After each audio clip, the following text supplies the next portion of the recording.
Hello, hello, hello, and welcome to another BoP review of another win for the Arsenal. It's good to see, and it's good to see George again. How are you, buddy? I'm good, mate. Not too bad. Pretty rocking the turtleneck sweater today. So we move. Yeah, but we're. I think Chris will come in at some point, but we're not sure where he is. But we'll see him soon. Um, but we're going to talk about this 4-0 win, and we're going to talk about a really combative, really like tactically interesting game. I think I would like to say.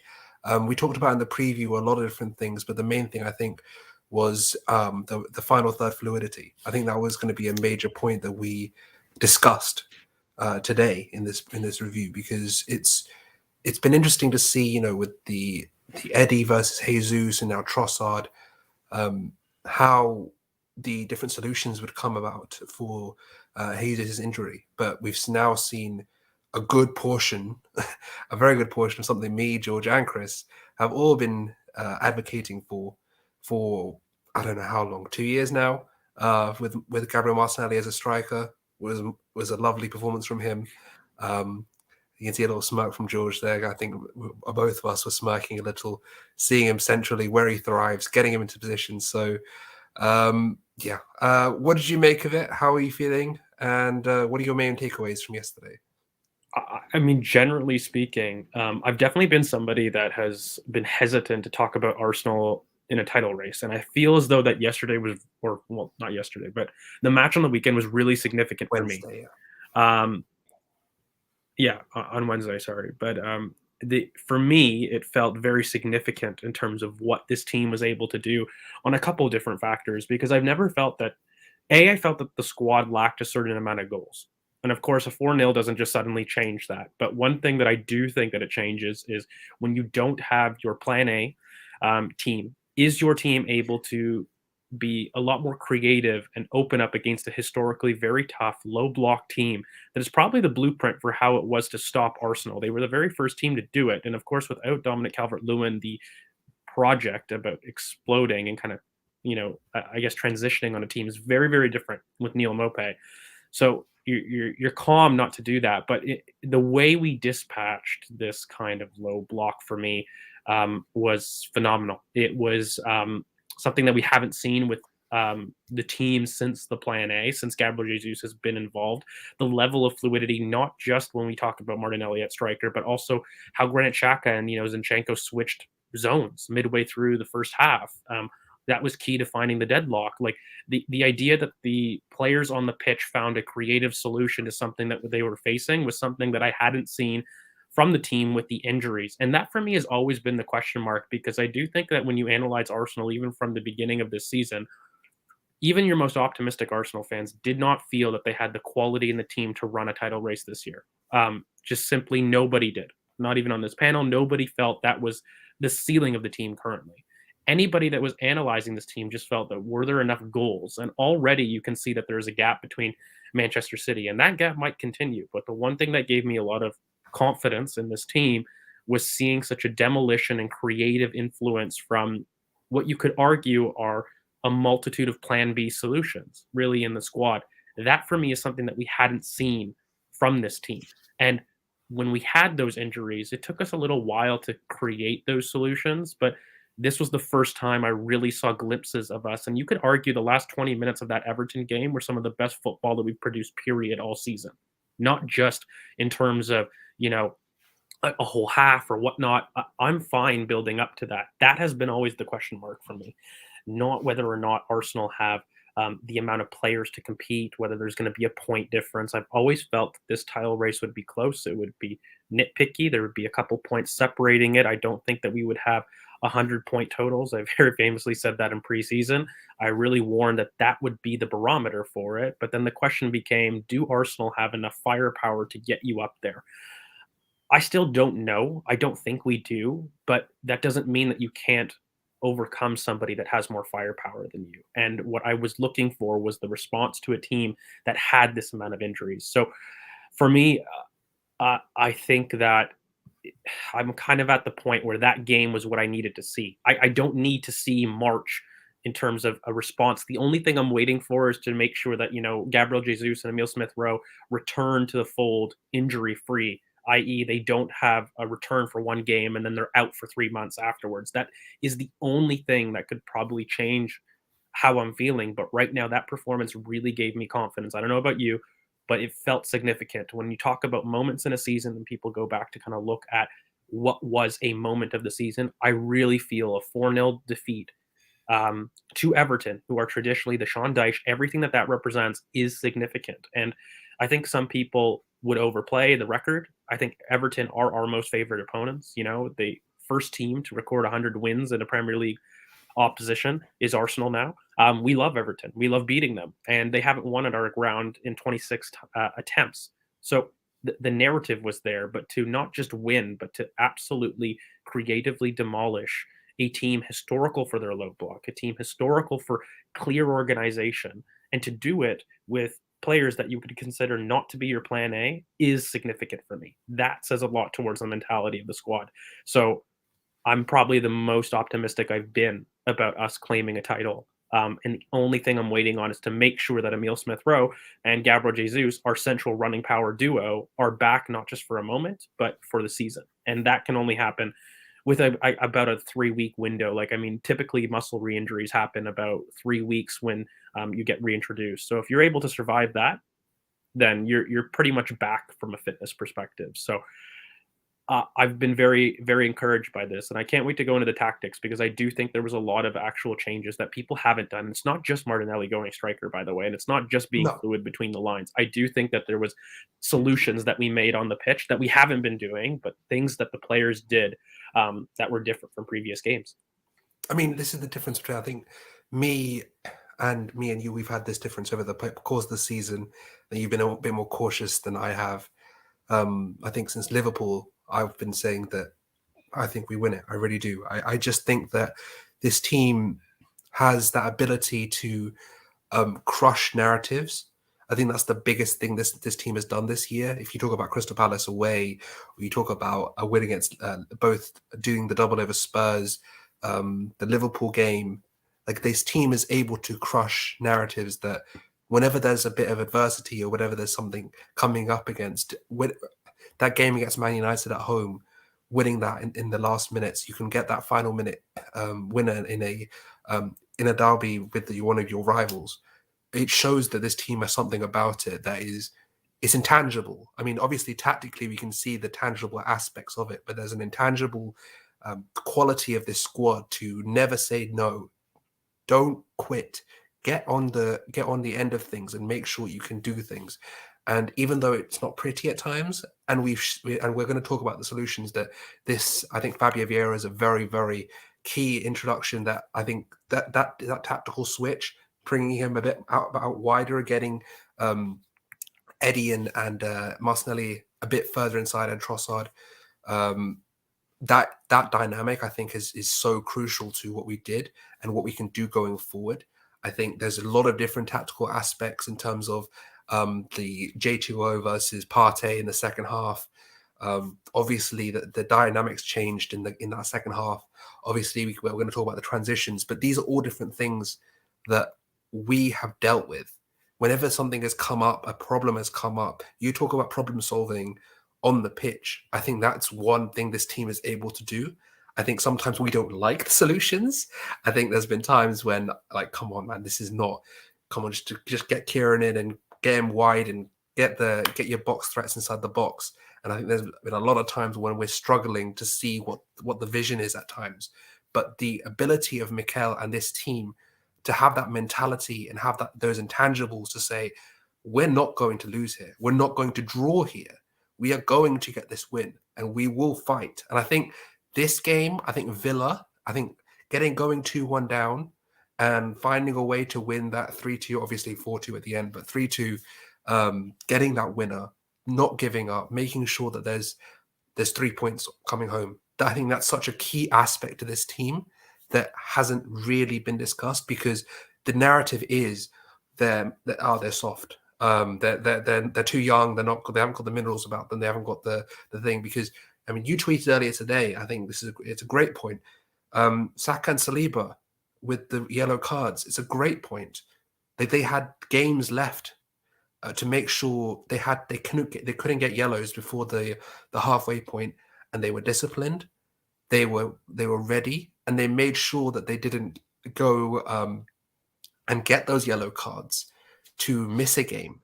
It's such a good point because it shows the mentality and the maturity of these guys, even at such a young age. So I really feel like if you look at what's coming up, the challenges that are coming up, obviously we've got that week with Man City, Chelsea, and Newcastle. I think that's going to be crucial, obviously. But if you want to talk about a team that is good in these big 6 games, you're looking at Arsenal right now. You're looking Well, at I mean, a team that's like, really making sure that they're not leaving points on the board. So I'm for really happy with sure. these Look, performances. look, the one thing that I would say is, I mean, even in terms of like the barometer, when you're talking about as far back as Liverpool believing in, I don't think the team was able to show its emotional competence until we've received this kind of bump and barrier. I mean, one of the biggest things that you have to consider, at least in my perspective, I mean, we can hope that the team would do it, but this is the youngest team, if we do it, to ever win the Premier League. We are an outlier. It isn't a normal thing. So in terms of debating whether or not the team was mentally able to do it, one of the biggest things that you were going to ask, it wasn't response to a loss or a bad moment. That was never a worry for me. I'll be completely honest with you. We responded all season towards going behind, and it wasn't just Liverpool, by the way. We had done it within 5 minutes against Spurs. We had done it. All sorts of Fulham. games. There was all sorts of games. So it Yeah. wasn't a mentality question about responding to a bad moment. It was always, for me, do you have the squad to do it? And then if you don't have the squad to do it, do you have a coach that's able to react quick enough? Because let's be fair, Mikel Arteta has not done that traditionally in seasons past. And even now, I still think within our blip, there was things that we could have done, rotations, fluidity, things that we saw this game that I'll talk about, that I think Mikel could have encouraged a lot quicker. And our response to those issues, to injuries and whatnot, were all question marks that I haven't seen us answered. And it is something that you would need to see before being very confident about your team going the distance, because those are the questions on mentality that you ask. And when you talk about the emotional, of course, I love the narcissistic patting on the back. I made the post because I thought long and hard about what my line would be. I've told a lot of people March is when I'm going to be making a decision about what I feel the team could do. And I felt very particularly that the only reason I doubted this team, and I had doubted it to this point, was A, do we have enough goals? And then B, does this team have the mentality to create solutions when your plan A isn't there? And how quick are those solutions? Because that is what has cost us the biggest trophies and the honors in the past seasons. When you look at top 4, Europa League, our response to injuries has not been quick enough. That is why we've lost our objectives. And it wasn't a case of before. I believed in the mentality of this squad, even despite being youngsters, because they are not emotional. Exactly what I brought up in the tweet in terms of understanding that after the World Cup, when you talk about youngsters, U21 youngsters that have the presence of mind not to commit themselves in challenges because they understand that they're one yellow card away from suspension on a team that already carries injuries is remarkable. I mean, you're talking about a Bukayo Saka and particularly William Saliba. When Arsenal play the highest line in the league, or the second highest line in the league, you're going to put yourself in situations where you're defending channels and your moments of isolation. And William Saliba was absolutely perfect for those first 5 games when he was at risk of suspension. It doesn't get much more emotionally mature than that when you're starting to discuss youngsters' ability to kind of step up in the moment. That is the definition of it. So I've never worried about the team's ability to do so. I think we got a very big answer. Can the team respond to creative solutions when, by the way, from a tactical perspective, we were frustrated. Let's not have it right. I want to get back into the Everton actual match because it was a game of 2 halves. Let's not get it twisted. And when you talk about the first half, it was a poor from us in terms of general play. And from a perspective of, having a look at us being clinical, it was something that we weren't in this run. And that was a first half critique in general. And we'll talk about the ways that we changed it to really get the goal, but we were generally quite poor in possession. We weren't, despite our fluidity, we were having U-shaped passing, we weren't vertical enough, we weren't being penetrative, and there was a lot of the same issues that we've had for the last 3 games. And Did you not feel like we were going too in with these half space through balls? I thought personally, like we were going to try and get those perfect out to in through balls to a Saka or a Martinelli. I think we were going too aggressive with those and reverted to tight because we couldn't find those balls enough. The balls that Mikel loves so much, those maximum to minimum width balls that goes into the half space to that eventually caused the goal. But I felt we got frustrated because we weren't able to find those passes because they were getting double teamed, or we couldn't find they weren't the right pace, or an interception occurred. I felt like we tried too hard, and then when we couldn't find a route, we reverted back to type. And I felt like that was the problem. I felt like we weren't persisting with the solution enough. That was my take on that first half. When it eventually came, the doors opened, but we were going to try those balls, but we weren't, committing to that to keep doing that again and again. We would see, okay, one would fail, and then we'd go, okay, Partey, Xhaka, Martinelli, Xhaka, Partey. I mean, Jorginho, Saka, back to Xhaka, and it would just go ping round and round because we couldn't find that that Zinchenko to Saka or Zinchenko to Martinelli ball.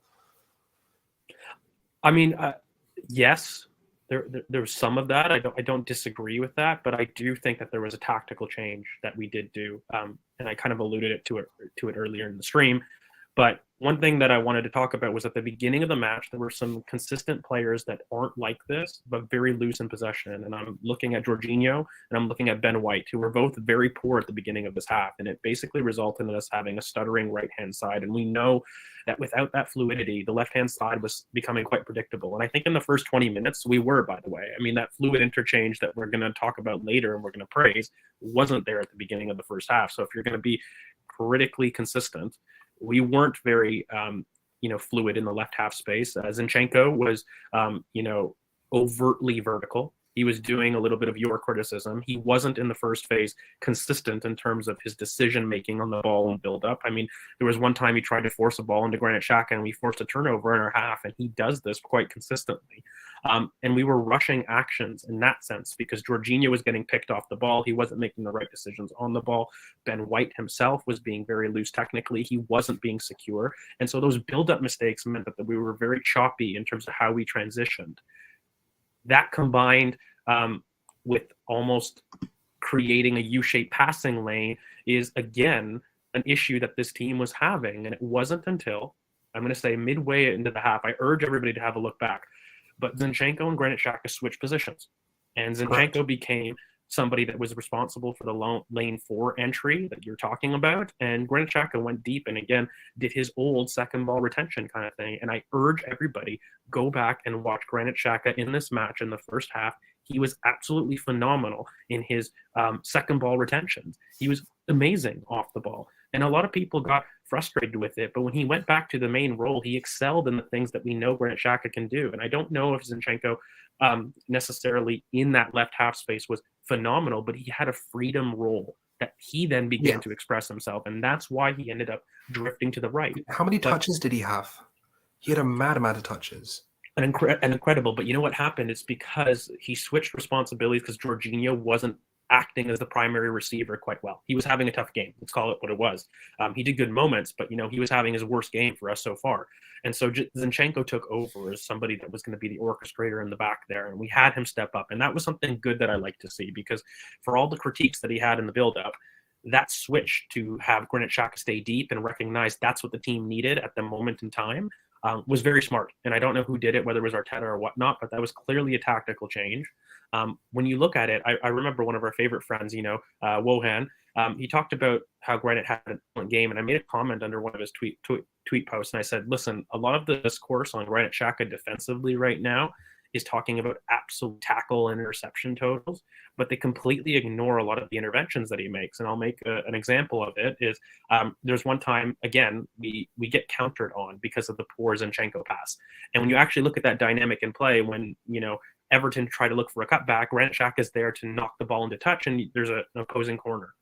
That isn't recorded as a tackle or an interception, but he's intervened and completely destroyed a very, very good chance by Everton to go one up and kind of make us cost for our transition. And he did that the entirety of the half. So while he's not responsible for getting those total interception numbers because he's not deeper, he's a lot higher up the pitch, people automatically conclude that he's not as active defensively, and that's just not true. It's really a very big problem with using kind of stats to paint a picture.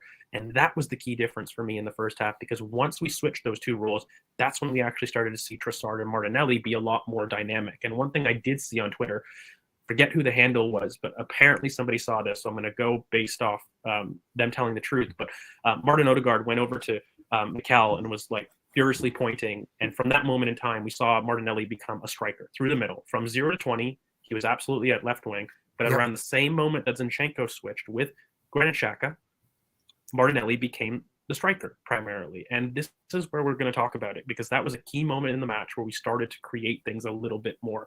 And Martinelli at striker, we're not going to pat each other on the back here at BoP. Everybody here and listening knows what we think about that. But when you switch, Martinelli to become the striker, I really want to highlight, why is it Granit Xhaka the one that stayed deep? We've talked about these two different pods that could happen, where you basically have a central midfielder who is responsible for either overlapping, or you have him stay deep and you have your fullback overlap. With Trossard wide, you basically had somebody that was willing to keep the width and stay wide, but also having a fullback, i.e. Zinchenko, who was comfortable on the inside. And that's why the fluency started to work. That's why we started to open up and create situations. And when Zinchenko is popping up on the right-hand side, the left-hand side, he has that freedom because Granit Xhaka is deep collecting the second balls, along with Jorginho, who, by the way, stayed quite a bit deep in this half. Before, Jorginho was somebody that had stepped up a little bit more, but we then saw Zinchenko. When Thomas Partey came in, this dynamic switched. I don't know if you noticed, Kurt. Zinchenko stayed deeper, and then Thomas Partey went up. And, of course, I'm going to pat myself on the back because we got ourselves the pseudo police dog, and Thomas Partey was the one that was a little bit higher up the pitch. These things matter. These are the tiny details for me that shifted the tide in terms of a chance creation metric, because despite this, we started to see Martinelli pop up at the wide left. When you look for the goal, and we'll analyze it, Martinelli is the one that starts that and basically creates that movement where he's now in the lane 5 on the right-hand side. It pushes Bukayo Saka on the inside. And when you look at it, Martin Odegaard is in the quote-unquote striker position.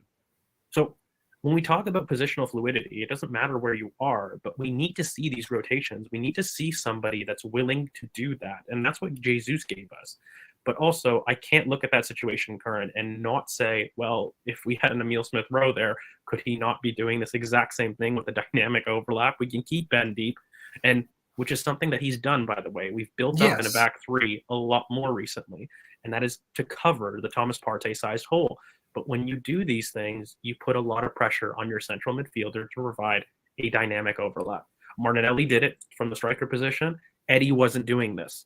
That is the key. And so it's not a huge change. It's not a massive tactical tweak, but you can honestly see the difference when you've got people making willing runs out to in, whatever you want to call it, whatever technical super term you want to call it. We need two people that are comfortable in and out both sides. That's what it comes down to.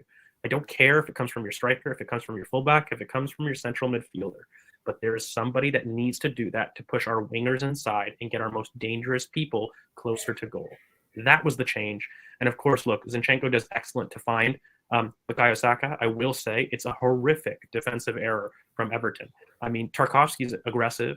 Mykolenko is caught between two minds, marking Martinelli and then not being able to mark Saka. And there's zero communication. Like it was on McNeil, though? Because if McNeil drops, then Mykolenko can drop into the Saka lane, and then the whole thing switches. But because McNeil doesn't depends, right? Like, it depends who's there. I mean, look, I wouldn't be able to fault as a coach because McNeil and Iwobi were tracking back the entirety of the half, and they were doing so good. Maybe in that moment, in that specific moment, you need your wide player. If the whole tactic is that we're going to double up wide, we can't let these guys go crazy. The whole point is to make sure that there is rotation defensively to, let's say, look, we're not letting these guys have any space. So if you have that position where you have two players out, you can't have your wide player not track back the wide channel run. Well, it's I'll that tell you simple why. For me. And then when I'll that tell happens, you why. then Mykolenko can't hit Saka, and then the whole thing doesn't rotate. That's the problem I'm having, and that's where I think the whole thing broke down on an Everton point of view.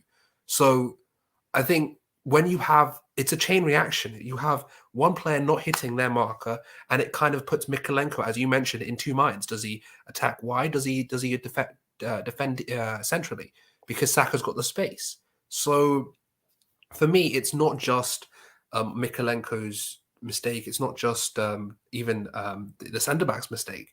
It's the wide player who doesn't track back to rotate the whole line, because that was clearly the game plan. And if I'm Sean Dyche, I'm incredibly disappointed in that goal, because the guys left him so much space between the centre back and the fullback. And what we've said this for 2 years now on this channel, almost 2 years. The one thing we love as a team is the centre back fullback channel. If we can attack that, you're done. It's done. I'll answer your question though. Wingers that are able to turn into space and hit constantly. Well, I'll answer your question because it pats me on the back, and it's something I did in the preview. I said, how do you break two lines? We talked about this. When you have a 4-5-1, how is it that we need to create space when you pack through the center and whatnot? And I said, we need to draw the center backs out. Correct. Now, the biggest thing here when you talk about McNeil not doubling up, a big reason is because Gabriel Martinelli collects deep, and he doesn't just collect deep and figures himself out at lane 5. He's with Jorginho. If you actually go back, he really comes deep. And so what that means is Tarkowski bites. He's aggressive. He wants to go and run and follow Martin Odegaard. And from that moment in time, the entire line is mismatched. They don't know who their assignments are. But that's my point. The point is, it comes from a striker dropping and offering himself in midfield. That's the biggest difference. And I want people to understand that, because that's the difference between Eddie Nketiah, a Gabby Jesus. We've basically got a 2v1 overload in lane 5. That's basically what it is. But that's why McNeil doesn't know who to pick up. So Correct. It's not just, but that is why you create doubt in the defensive line, is when you've got somebody that moves where they're not supposed to move. And that is the key. And just for a moment, McNeil loses his assignment. And of course we see that, Mikalenko is caught between two minds between Martinelli and Bukayo Saka. Of course, Tarkowski is aggressive. He's up. And the center back, Michael Keane, is not picking up Bukayo Saka with enough space. At all. And so it's a breakdown. It's a complete breakdown. And by the way, what a finish to go and receive on your weak foot. And it's strike. A classic Mikel Arteta finish. Like, coaching-wise, that's one of his trademarks. If you're near post, either go high and rifle it into the near post corner, or low and across. There's been plenty of film of him saying that in these, when he does coaching videos with influencers and these things. Like, that's his bread and butter. Either you go high and you go near post, or you go low and you go across.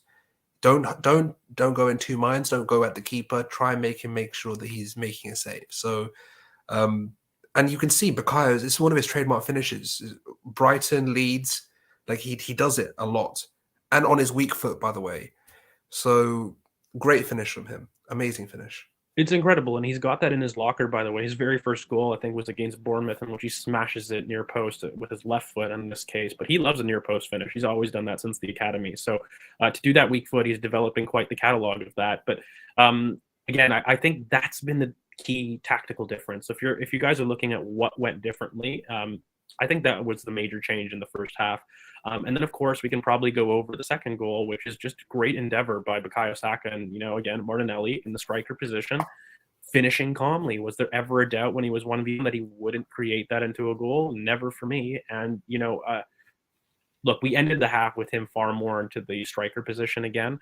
I'll give you your chance to talk on that. I don't think there's anything tactical beyond Bukayo Saka forcing an issue. The one thing I will say, and I wanted to know your opinion, this is a common trait with Hale End. This is something that we keep teaching, by the way, but Hale and inconsistency have such great attempt and endeavor in chasing down their last man. It's not just an Eddie Nketiah thing. It's not just a Bukayo Saka thing. It's not just an Emile Smith-Rowe thing. All of those guys are notorious for chasing their last man in the press and being successful with their pressures. It's something that's taught at Hale End. It's something that's being brought up, and having that kind of motivation to want to do that in an attacker sense is so key. The amount of times that we've created a goal this season from just sheer motivation of winning your first duel in a trigger has been really the story of the season. That's why the press works, by the way.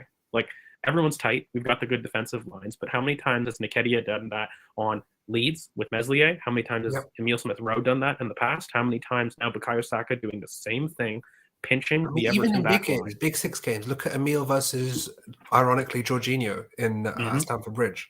Like, these are plenty of goals that are created from the press.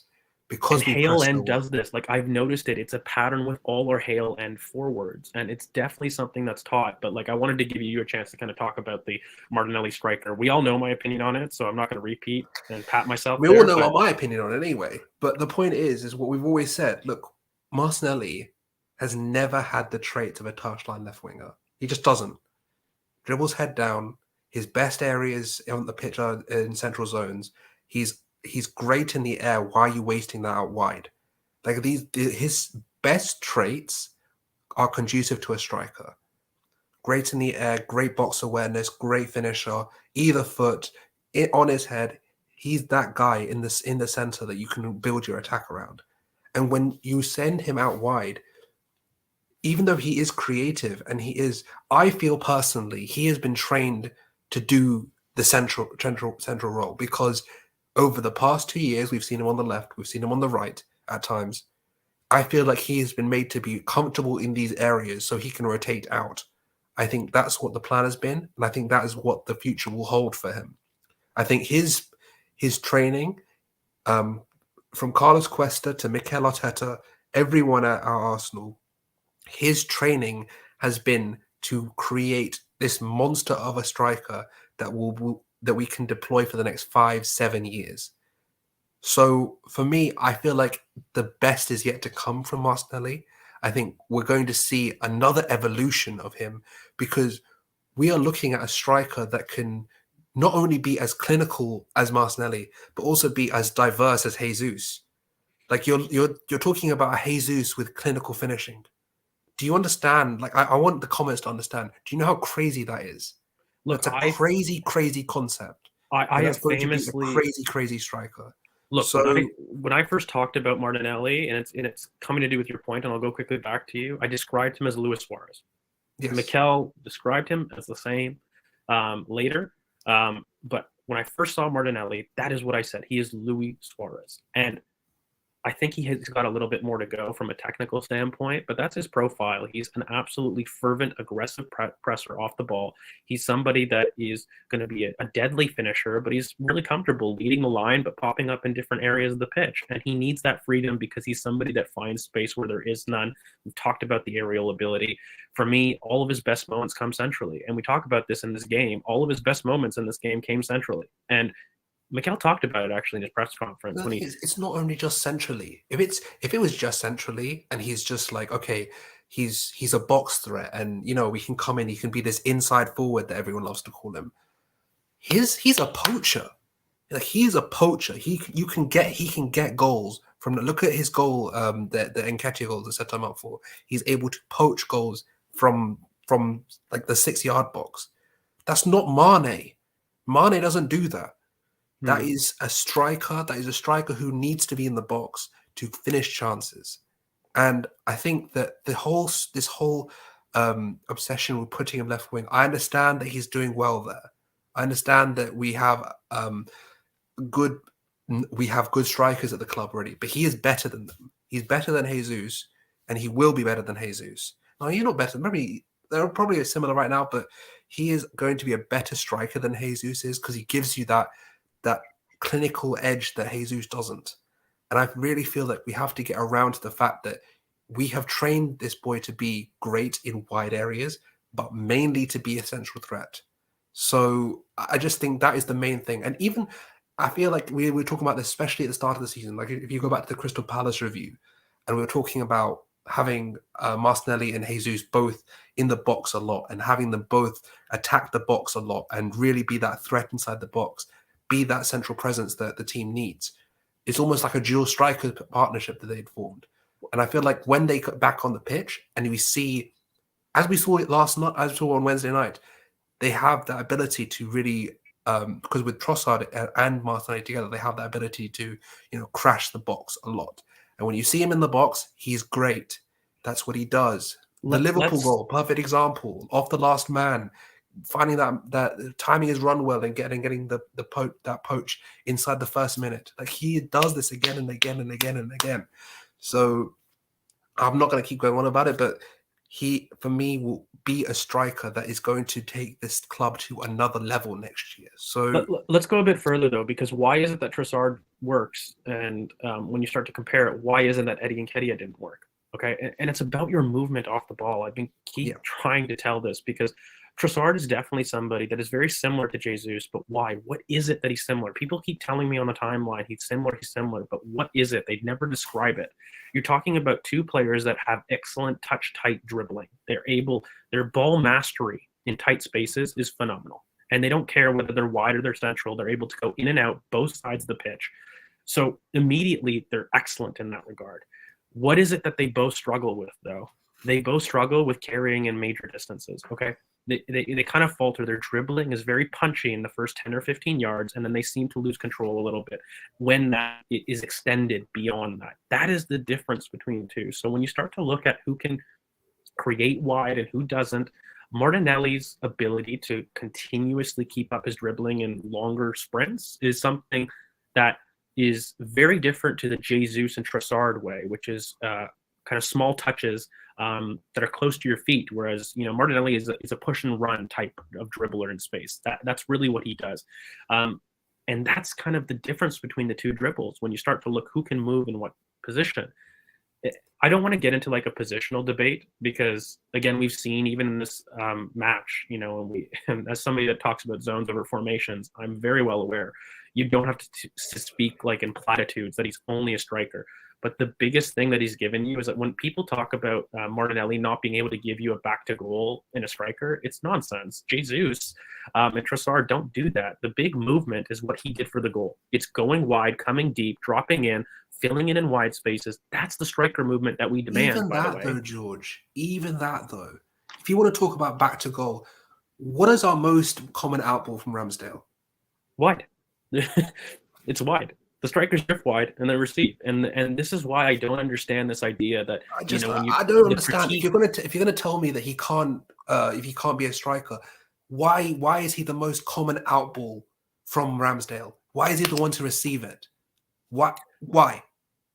I'm very curious because the thing is, if it's someone like if you're saying to me that what if we want to go long? Well, that's what we're doing with him already. So I just think that there's a lot of people that are just stuck in this this sort of, I'm not going to be crass, but just like almost this FIFA mentality where they see an inside forward card or a left winger card and that's his role, that's his position.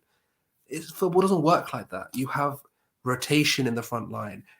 I urge everyone to go back to that interview that Thierry Henry did on Pep's teams, where in the first 2/3 you hold your positions, in the final third you are free to move and combine and do the things you want to do. And being a striker doesn't mean that you're predicted to one particular zone, but the one difference between Jesus and Martinelli are actually two things, twofold. I mean, the aerial ability is one. The second is his ruthlessness in the box is another difference. And when you start to look at it, that's kind of why, for me, yes, like when you ask, does Jesus get moved to the left in the future? Yes, I think he becomes winger depth in the future that can operate as a striker. He's going to be a versatile attacking depth option down the line. Everybody knows what my opinions are about how to take the next step in this team. We've seen it, but we're kind of going a little bit off topic. I think that's a good enough Martinelli that's debate a good enough answer forward. Segment. But the last point I'm going to make before we move on to the second half is it's very simple. Roles and zones are more important than what the little striker or left wing or inside for whatever you want to call it. These nomenclature are dying because for very good reason, because things aren't static in football. Football is a very fluid game. You don't just have players stay on one side. Players switch positions constantly. But yeah, I want to talk about Partey because Partey versus Jorginho has been a massive debate that we've had. We'll have a discussion on that. I kind of just wanted to wrap up really quickly. Yep. First half, we've talked about the tactical differences. So if everybody wants to, they can kind of go back earlier in the stream. But one thing I will say, the first half wasn't great. I'm going to be consistent. No, it was not. We were moments. It was clinical. We've talked about the 2 goals, but beyond that, we get to talk about the fun stuff. I do want to credit Sean Dyche, though. I do want to credit him because that's if I was to play against Arsenal, it would be Sean Dyche's way right now. They double up on the wingers and just be stubborn. If you don't have the quality to match us, then don't go toe to toe. And he did that very well. You could see a lot of the time when he was talking. If you go back and watch his coach's voice video, the numerical overloads on one side defensively and shifting quickly. You could see a lot of his tactics and a lot of his principles in action there, and he did very well. But equally, I feel like we were poor. But we have to give credit where it's due. I think Dominic Calvert-Lewin changes the game a lot, but it's a different game. It's a different game with him in, because he's an outlet that is able to get them up the pitch. Right now, they were resigned to being camped in their own half. Of course, we forced them in the second half to do it, absolutely. But in the first half, the reason that we stuttered is because they could only be that way. And they were looking on transition moments from Jorginho, from Ben White, poor possession moments. He brought a couple of fouls, Jorginho. I will give him credit there. They did that, but also even Zinchenko, like the moments in possession is what we gave the opposition in terms of chances. Right now, with Dominic Calvert-Lewin, they're a completely different threat because they can peel wide in an Antonio-like fashion, isolate us wide, and he can hold up the ball and allow them to get up the pitch. So it's a very different game. We know that. But beyond that, going into the second half, look, we'll talk about the Partey and Jorginho. I'll give you a platform to talk about that. The only thing is I'll say broadly in the second half, our general play was phenomenal. It was excellent. And that was a stark contrast to the second half where we were not only clinical in the I had a smile on my general face play. The entire second half, I'm not going to lie.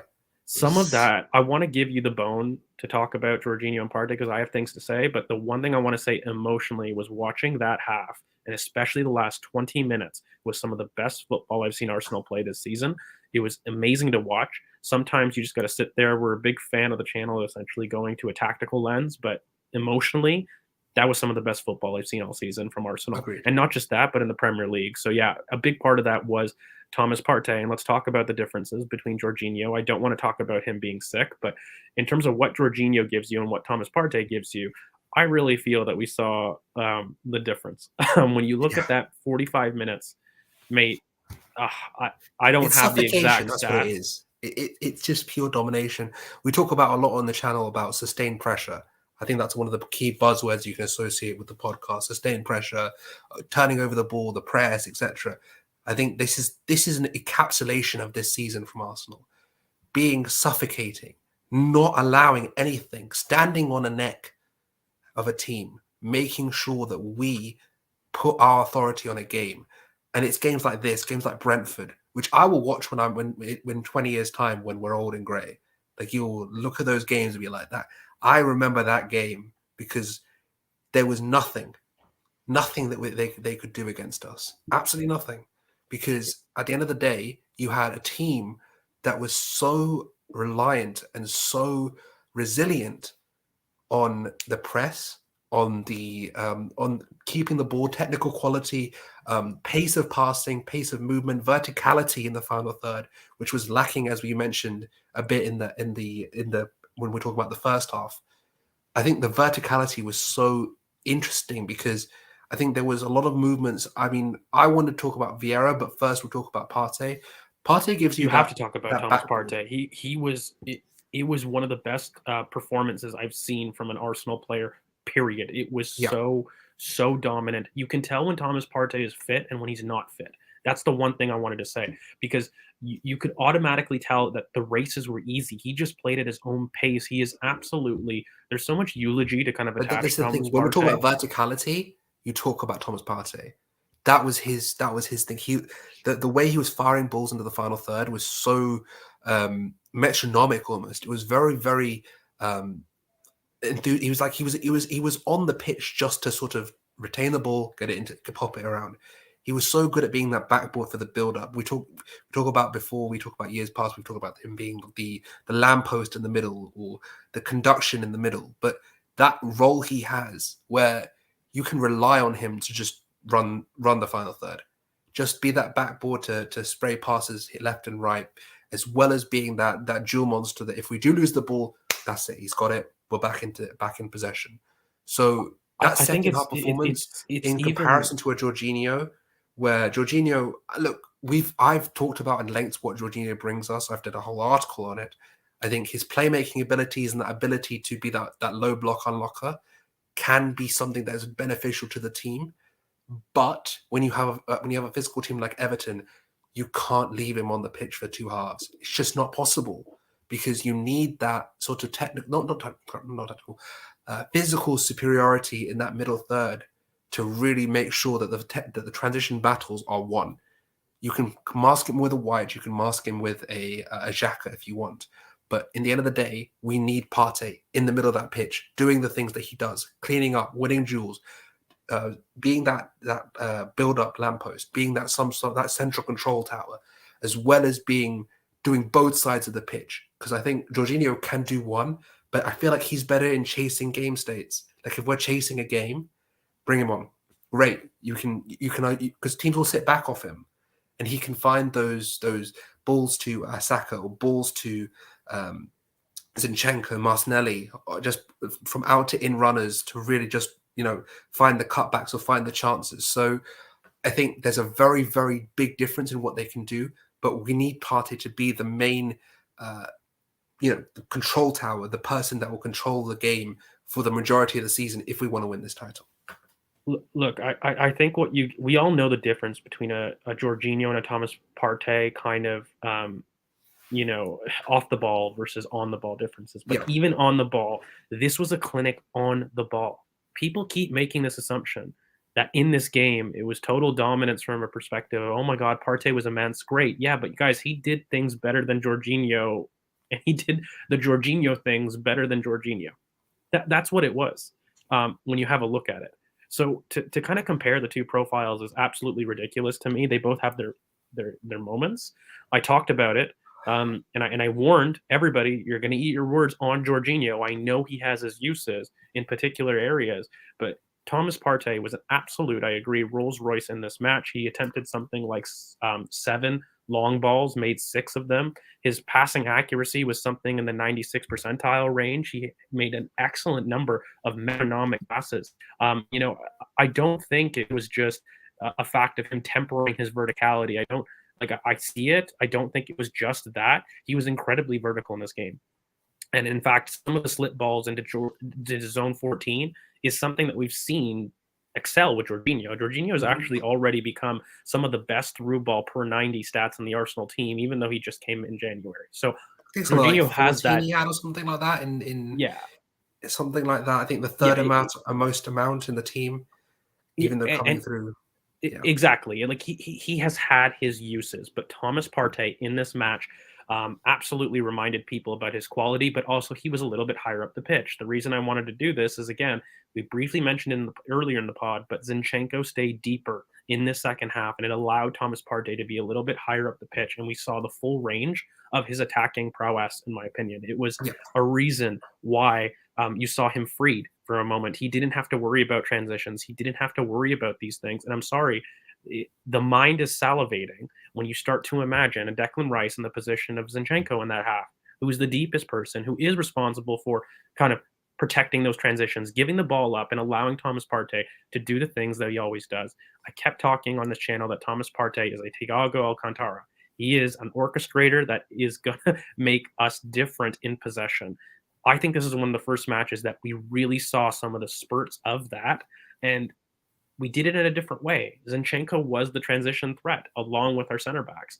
Now, that's not a case long term. We need somebody to offer that a little bit more, but this was a case of Thomas Partey absolutely singing his own song, playing at his own tune, playing at his own pace, and he was phenomenal. But I do think having Zinchenko be a little bit more of the first receiver gave him the license to do that, and it was different to how we've used him pretty much all season, where he has been the primary receiver, and Zinchenko has been almost a secondary option. Zinchenko in this match, this is where he deserves his plaudits in the second half, because he became the primary receiver. All those touches that we talked about earlier, Curran, was a result of him being more of the deepest midfielder in this half. That's where he accumulated it. And just before I hand it off to you, like when you have a look at it, we'll talk about the goals, but guys, this is the first time that 2 players have reached double figures in the Premier League this season, in Bukayo Saka and Gabriel Martinelli. Bukayo Saka has 10 goals and 9 assists.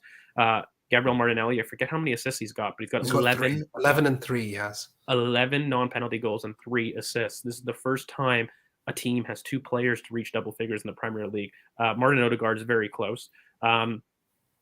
Gabriel Jesus is close. Trossard, if you're going to count his Brighton goals, is there. We're doing that. We're doing that. But we do that. And to have 3 to 4 players that are almost in that position in the team is absolutely phenomenal. So it was excellent to see. But I think Arsenal attempted 744 passes, the highest total in any Premier League game all season. And that is significant. And in order to see that, I really think that when you have a look at the midfield dynamics of having Zinchenko as the deeper position in being a primary receiver had a lot to do with it. I'm going to give you a chance, Karan, to maybe last minute Partey lyrical, but then we really got to get into the other goals. Yeah, I mean, the thing is with Partey, we've been both talking about him as an 8, and I think a lot of people have seen him obviously as a deeper midfielder, and I think he is a deeper midfielder. But when you see his ability when he's unleashed a bit, I think you see just a different level to him. But the main thing I want to talk about is people saying the Jorginho narrative. I think that when you look at Jorginho, and this is how because I remember we had this conversation because I was pissed because I don't really like Jorginho when we signed him, and the reason why I think you calmed me down, I think on this was you said to me, like, does he improve on El Neni? And he does. So if he's an improvement on El Neni, he's not. You can't really call him a flop because he improves the team when we needed him most, when Partey goes down. So I just feel like I don't think it's a bag on Jorginho to say Partey is better because Partey is indeed better. I just think that with Jorginho, it's going to be specific game states, and we're going to talk about Europe next week. He's going to be crucial in this European run. He knows Europe. So in space, I just feel like he's going to be Jorginho type is going to be phenomenal. The one thing that I will probably I want to get your opinions on the goals because we do have to wrap up. Yeah. But, the one thing that when you talk about a Jorginho versus Thomas Partey, you don't get the Thomas Partey performance if he's playing half fitness wise. This is the whole thing. It's not only that he's better than El Neni, but he gives you a suitable option to rest Thomas Partey when he's feeling the red zone. This was Thomas Partey free of injury. Even if he's an amber, mate. Even if he's an amber, 100%. This is him fit. So if Jorginho allows you to create more minutes of fit Thomas Partey, that's worth its weight in gold. And so I think that's pretty much the Jorginho talk. If you had a J20 versus Partey, I don't know why that's a debate. We all know who the winner is, but we have to get to the goal. I'm sorry, guys, but it's almost an hour in and we haven't talked about the other 2 goals. So, Current mate, the third goal kind of happens with an excellent carry from Trossard, and the cutback from Trossard is special. And I think when you look at the celebration, Bukayo Saka makes note of it by calling it top. When you look at the celebration, it's actually hilarious. I'd encourage everybody to do it. But what did you make of the third goal in general? And kind of having, again, Trossard in the left wing, being able to do what he does and putting a certain person centrally. But it was Martin Odegaard who did the cutback. You know, me and Chris famously talked about him struggling in order to do that. It was a good finish. Look, it deflects off a defender. I don't think I'm going to be, phenomenal with that, but it's all because of the Trossard run and knowing when to release. And I don't think Everton getting him more than 5 out of 10. That's what I'm going to say. If we're being critical, it deflected off a defender even there. It was on target. It was on target. It was on target. So I'm not hearing it.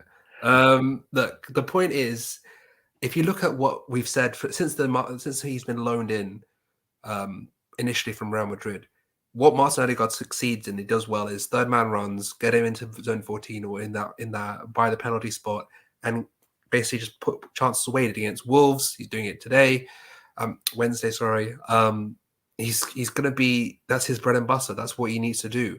And when you get what we've said, and I think this began at Sevilla. If you look at the way we crashed the box, and I think Sevilla was that pretty 2-3-5, when you saw the 3 men in the box, the 2 men, and then the 3 behind, the 2 behind. I think the way we crashed the box is so crucial in this run that we've had this season, because if you have these players in the box, ricochets, etc. We were talking about the Saka goal, and I said Mikel says that either you go high and near post or low and across, and the reason why you go low and across is for ricochets and rebounds, and that's because you trust your teammates to crash the box, and when you have players like Martin crashing the box, you're going to get goals. So it's it's a very good goal. Trossard obviously does very, very well to get to the byline and get the cut back in. But that's what we're good at. That's why I've said all season. I think we everyone on the channel has about how we have to create high XG chances that can be replicated consistently. That's the holy grail of attacking play in this league. You can do that consistently, and that's one of those that you can repeat again and again in a clockwork. You can do that again and again because you're creating a situation where the goalkeeper has to go from looking at something, looking at someone on the byline to someone central and having to adjust, and you can just put it in the opposite corner. Done. Game over. I think there's a couple things to pick out in this goal because it wasn't just this. Like, I completely agree with Lucas. I was going to get there. But when you describe the goal, first off, it's Zinchenko receiving deep and having the confidence to carry the ball through the first line of pressure and then being able to release the ball. Cough, cough. Declan Rice does that perfectly. That's all I'll say. But beyond just that method of play, once Zinchenko releases and Martin Odegaard's able to drop deep and offer himself as an option, it's Martinelli who actually receives the first pass, and he has phenomenal awareness to basically send an early ball out to Granit Xhaka, who then releases Trossard at the perfect moment. When Trossard is now running onto the ball, by the way, in space at this moment, the Everton backline is actually in a pretty good position in terms of how it's defending. The issue is their midfield line. And by the way, we talked about this against Aston Villa for us, but go back, everybody, and have a look at the defensive and midfield line distance for Everton. That's where the goal stops. And when you pause, Martin Odegaard makes a very concerted effort to continue his run. He jogs a bit, but he doesn't start sprinting to the top of the D until Trossard receives the ball. Once Trossard makes his first touch, if you notice, Martin Odegaard goes from jogging to sprinting. That is the difference, guys, in terms of making sure that this cutback works because yes, the Everton backline are cut out, but if Martin Odegaard doesn't have the intensity to meet the top of the box, then that chance doesn't happen. Everton are able to crash the box, and that chance gets snuffed out. But that is the difference here. And, of course, I think Trossard releases at the perfect moment in time. He keeps the ball close to him, and it's just phenomenal play. It's top of the box, easy, knock in, and boom, it's 3-0. And from that point in time, at around 70 minutes, Arsenal are a team that is winning the league from this moment in time. From the 70th minute to the 90th minute, that is a title-winning performance. It's some of the best football I've seen. We started just having fun. It got to the point where we were torturing Everton in terms of how dominant and utterly ridiculous it was. Martin Odegaard was phenomenal in these next 20 minutes, just generally. The entire team just purred. It was a very, very fun watch. If you're putting together a season comp, you put Brentford and that 20 minutes. Yeah. Just play them. Just play the entire 90, play that last 20 minutes. Just play. That's enough of a comp because it shows everything what this Arsenal team is about. It shows what Mikel wants from this team. It shows dominance. It shows turning the ball over in situations where you lose the ball. It shows being fluid on the ball, 20, 30 pass sequences from back to front. The Liverpool last 10 minutes is a great example.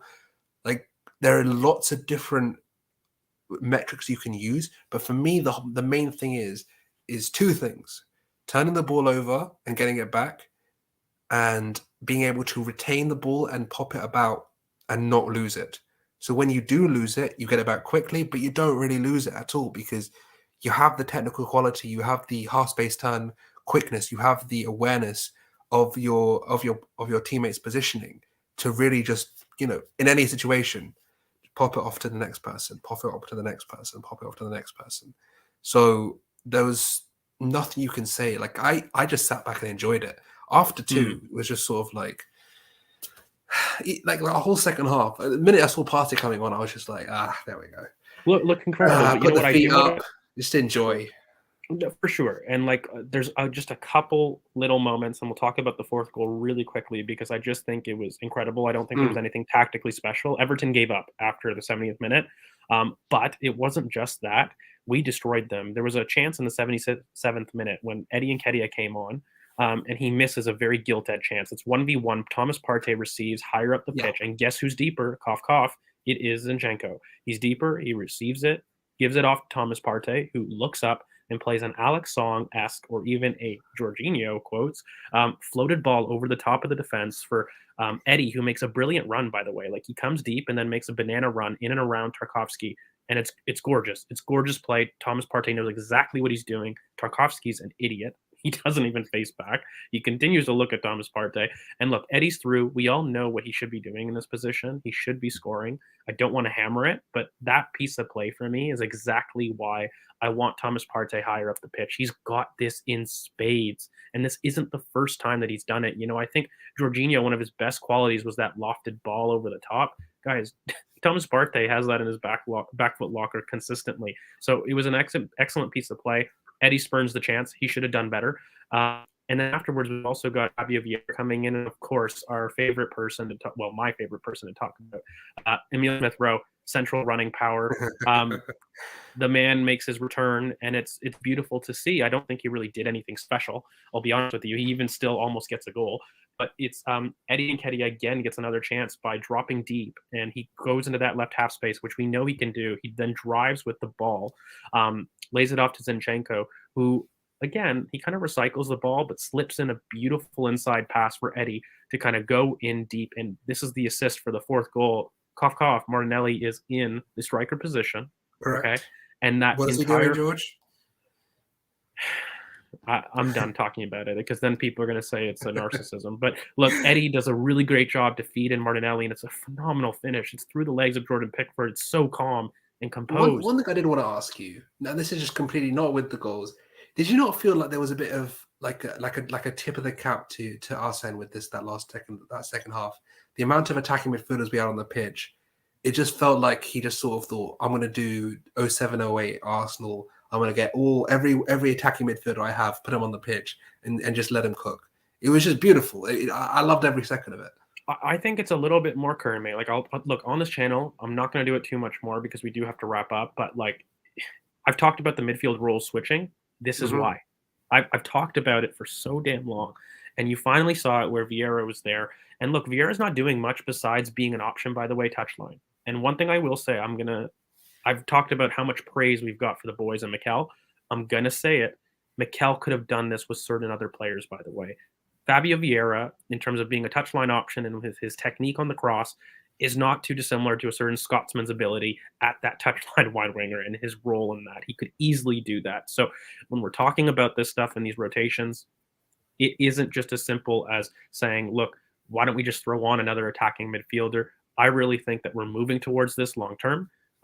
We're just in a transition moment because we don't have a certain carbohydrate to help us facilitate this more. But that's the fourth goal. We make it 4-0. And I think beyond that, when you're kind of trying to analyze the last 10 minutes of the game, there's nothing more than just joy. But I don't think there's anything majorly tactical beyond this. No. And we kind of just strut our stuff. And it's kind of that part in the podcast where I'm just going to do final thoughts to yourself, Kern, because we wrapped this up. It was phenomenal. Of course, I know everybody's excited about the little skill that, Martin Odegaard does with the Cruyff turn.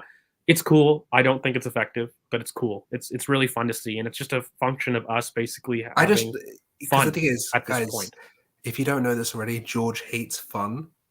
So I really liked it. Okay. So, so let's just put it that way. I think if you look back and if you're asking final thoughts, it's just one of those games where it can go from turgid to beautiful in just a snap of the fingers.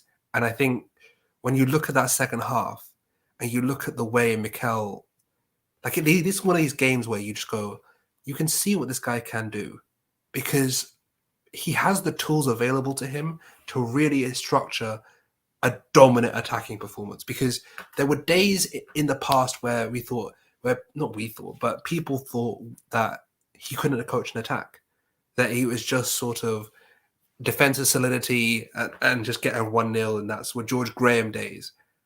And you see that the amount of attacking talent we have out on the pitch right now, and you see the way that we can, the joy that it brings just to see, like just on a personal level, just to see some of the ideas that we talk about every day, and just see them in action and see that they work so well.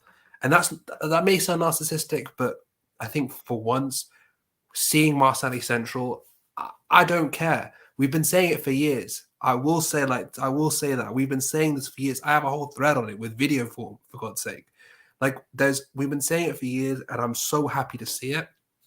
I'm not going to be at the Bournemouth video tomorrow because I'm going to the game. So I don't know if the lads will do it, but I'm just going to give my prediction now. I think we're going to win 3-0. I just do think that. I think Bournemouth. I think they're a bit easy to get at the minute. I don't know if you saw the Man City game, but They have the minute worst got away that record first in the goal, league. it was just. I just feel like they kind of crumble. They try and go at it too much. They try and come at teams, and if you do that against us, we will pick you apart. So 3-0 from me, and I'll see you guys on the review for Bournemouth, and let's hope we have a good day. But that's all from me. I'll hand it to George now. Yeah, no, look, okay. The one thing I wanted to talk about, guys, is the Ramsdale save is stupid. In terms of added moments, by the way, at the end to keep the clean sheet. This is something that Aaron Ramsdale had wanted, and Aaron Ramsdale is in incredible form. I don't know if that got picked up. I didn't really see it on the timeline, but guys, Aaron Ramsdale has been excellent for a while now. It's not just this game, but he's responsible for keeping that clean sheet and to keep that focus, by the way. When you haven't been tested all game, that's the big reason when you talk about a goalkeeper's mentality, by the way, and you talk about focusing, when they don't have anything to do the entire game and they step up in a major moment, sure, it wouldn't result in, a defeat. But this is the mentality that makes those moments, right, Karen? Like if it's 1-0 and you have that moment, same skill, it's perceived very, very differently. It should be given the plaudits that it did. He makes a phenomenal save down there, and he's been doing it all game. But look, in order to wrap it up, guys, I think 4-0, it's phenomenal. I talked about it at the beginning of the podcast. I feel this is a significant moment. I really do. I think getting a 4-0 demolition job and the manner in which we did it in the second half, doing it kind of without our full team there, it was significant for me. I really think that we're going to be looking back on this as a moment of change. I'm very excited about what it could mean going forward. We've got a set of winnable games. I'm going to call them winnable because I hate this stupid thing that the timeline has to do in saying, listen, let's contextualize everything, that there's nothing's easy and whatnot. Like, can we stop this? We know what the assignment is. It is Fulham, it is Bournemouth, it is Palace, two of which are at home, and it's Sporting CP. In terms of home and away, those are winnable games. That is five matches. Okay, and that is 15 points. Or, well, the two aren't really points, but still, you get it. What I mean. Yeah. Those are 5 wins that we need to do. I think in terms of Bournemouth, I'm not going to do my preview. We're going to do something tomorrow, so I'll let you guys know about. Sorry, whether we do a midfield switch or whatnot, but I'll let you know about that tomorrow. But I hope everybody enjoyed the preview. Thank you so much for sticking with us, guys. Before everybody goes, just if you could drop a like on the video, it really helps the channel. And thanks so much, guys, for sticking with us. Make sure you guys like, comment, subscribe. You hit that bell for notification to know when we do upload. In terms of all the boys' socials, it's me at GeorgeV_AFC on Twitter, and then Curran's at Curran BoP. Of course, Chris, who couldn't make it today, is at CKFTBL, and we're Ball Over Passion here on YouTube, or at BoP Footy on Twitter. So guys, thank you so much for sticking with us. We hope you guys enjoyed that, and we're going to be back with the Bournemouth preview tomorrow. But guys, keep the faith. When you're talking about it, it's 13 games, it's 13 cup finals. I know that's cliche, but it's the truth, and we take it game by game. That's essentially what the mentality has to be. I'm excited for Bournemouth, and I'll give you my prediction and everything tomorrow. But much love. Thank you so much to everybody. We hope you guys have a great rest of the day and a great weekend, hopefully with Arsenal winning, and we can go back to make it 12 games. So cheers, lads. Thank you so much, and have a great one. Peace.